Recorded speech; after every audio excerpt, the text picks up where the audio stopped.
రేవంత్ రెడ్డి గారు, మేము కొండారెడ్డిపల్లెలో రుణమాఫీ ఎంతమందికి జరిగింది, ఎంతమందికి జరగలేదు అని చూపించేందుకు, అక్కడ ఏం జరుగుతుంది అనేది చూపించేందుకు మాత్రమే పోయినాం మేము.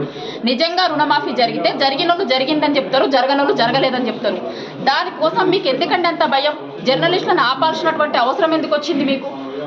మా మీద అటాక్ చేసిర్రు. అక్కడ మేము పోలీస్ స్టేషన్కి పోయి కంప్లైంట్ ఇచ్చినాం. మధ్యలో ఫీడ్ కోసం ఆగి వస్తూ ఉంటే 2 బండ్లు మమ్మల్ని ఫాలో అయినాయి. మధ్యలో వెళ్దండి పోలీస్ స్టేషన్కి వచ్చి ఆగడం జరిగింది. ఇక్కడ పోలీస్ స్టేషన్లో కూడా పోలీస్ స్టేషన్లోకి లోపలికి ఎంటర్ అవుతున్నప్పుడు చెయ్యి ఇట్లా నా మీదకి కొట్టడానికి వచ్చిండు.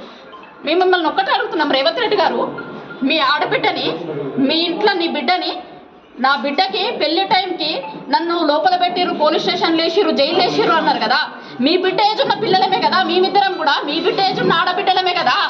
ఆడబిడ్డలకి ఇదా మీరు ఇచ్చేది? మీ ఇంటి ఆడబిడ్డకు ఒక రూలు, బయట ఆడబిడ్డలకు ఒక రూలా? మీరు రాష్ట్రం మొత్తంకి సీఎం కదా, మీరు రాష్ట్రానికి సీఎం కదా. ఆడపిల్లల్ని కాపాడాల్సినటువంటి బాధ్యత మీ మీద ఉంది కదా.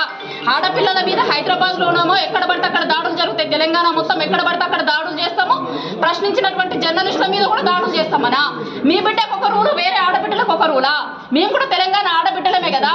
నీ బిడ్డ పెళ్లి ఉన్న రోజు మా బిడ్డ పెళ్లిని ఉంచుకొని మేము స్టేషన్లో ఉంచి, పోలీస్ స్టేషన్లో ఉంచి మమ్మల్ని అన్నారు కదా. మరి మేము ఆడబిడ్డలం కాదా? మేము పోలీస్ స్టేషన్లో కూర్చోవాలా? ఇవాళ రక్షణ కోసం రోడ్ల మీద బయటికి మేము హైదరాబాద్కి వస్తూ ఉంటే మమ్మల్ని అడ్డగించి మా మీద దాడులు చేస్తే పోలీస్ స్టేషన్లో రక్షణ కోసం తలదాచుకోవాల్సినటువంటి పరిస్థితి.